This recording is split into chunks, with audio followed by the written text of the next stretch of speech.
In this given figure, area of isosceles triangle PQT equals to 128 centimetre, PQ equals to 4 PS, PT जो है SR के parallel है, then what is the area of quadrilateral PTRS।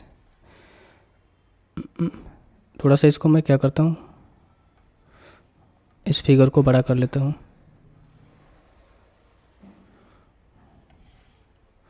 और इसको मैं छोटा कर देता हूँ।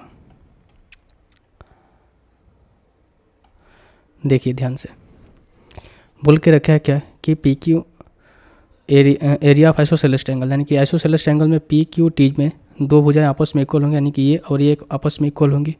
अगर ये ए है तो ये भी ए होगा, तो हम कह सकते हैं एरिया ऑफ ट्रायंगल क्या होता है 1/2 बेस इंटू हाइट, ए इंटू ए करेंगे कितना हो जाएगा ए स्क्वायर इक्वल्स टू 128, तो यहाँ से हो जाएगा ए स्क्वायर इक्वल्स टू 128 इंटू 2 करेंगे कितना हो जाएगा 256, तो यहाँ से ए की वैल्यू कितनी आ जाएगी भाई 16 आ जाएगी। तो हम कह सकते हैं कि ए की वैल्यू कितनी आ जाएगी 16 आ गई,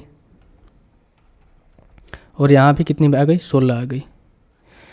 ठीक है, अब यहाँ से देखो, अगर ये 16 आ गई ये भी 16 आ गई, तो हमें पी और टी की वैल्यू कितनी आ जाएगी भाई, पाइथागोरस थ्योरम का इस्तेमाल करेंगे तो हम कह सकते हैं कि पी क्यू के स्क्वायर प्लस क्यू टी के स्क्वायर बराबर कितना होना चाहिए पी टी के स्क्वायर होना चाहिए। तो 16 प्लस 16 कितना, 16 का स्क्वायर और 16 का स्क्वायर करेंगे कितना 256। ठीक है भाई, या फिर हम यहाँ से 16 इसमें से 4 निकालेंगे, इसमें से 4 निकालेंगे तो हो जाएगा कितना आपका 16√2 आ जाएगा। आप कर भी सकते हो, कोई बड़ा इशू नहीं है। तो पी टी की लेंथ कितनी आ जाएगी 16√2 आ जाएगी। अब देखो ये हमें यहाँ पर देखो ये बोल के रखा है कि पी क्यू बराबर 4PS। अगर पी क्यू की वैल्यू 4 है तो पी एस की वैल्यू कितनी होनी चाहिए 4, पी क्यू की वैल्यू 16 है तो पी एस की वैल्यू कितनी होनी चाहिए 4 होनी चाहिए, तो जो कि पी एस की लेंथ के 4 गुना पी क्यू की लेंथ होना चाहिए। अगर पी एस 4 है तो ये भी 4 होगा। अब देखो पी टी जो कि पैरेलल है किसके एस आर के, तो ये 16√2 है तो ये भी 16√2 हो जाएगा। अब यहाँ से देखिएगा ध्यान से, ये पैरेललोग्राम का हमें एरिया पूछ के रखा है, यानी कि ये क्या बन गया पैरेललोग्राम बन गया जिसकी आमने सामने की साइड क्या हो इक्वल हो रही है। अगर ये 90 है तो ये दो साइड आपस में इक्वल है, तो दोनों साइड के एंगल बराबर होंगे, यानी कि ये 45 होगा, ये भी 45 होगा भाई। ठीक है, ये भी 45 होगा ना इस केस में। तो हम कह सकते हैं कि भाई अगर इस पैरेललोग्राम में एरिया हमें एरिया निकालना है तो ये होता है क्या ए बी साइन थीटा। तो ए कितनी है 4 है और बी लेंथ कितनी है 16√2 है, और साइन 45 कितना होता है 1/√2 कितना हो जाएगा 64 सेंटीमीटर स्क्वायर।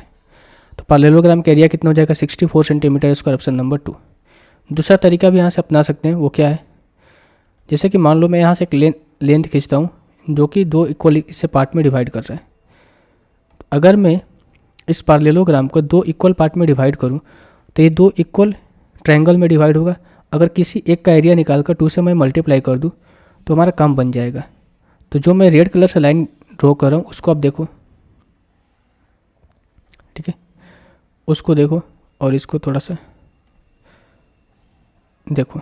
ठीक है, अगर हमें जानते हैं भाई कि एरिया ऑफ ट्रायंगल क्या होता है 1/2 इंटू बेस इंटू हाइट। अब यहाँ पर देखो, यहाँ पर बेस कितना है 4 है और इसके सामने परपेंडिकुलर हाइट कितनी है 16 है, तो करेंगे 4 इंटू 16। ठीक है भाई, 4 इंटू 16।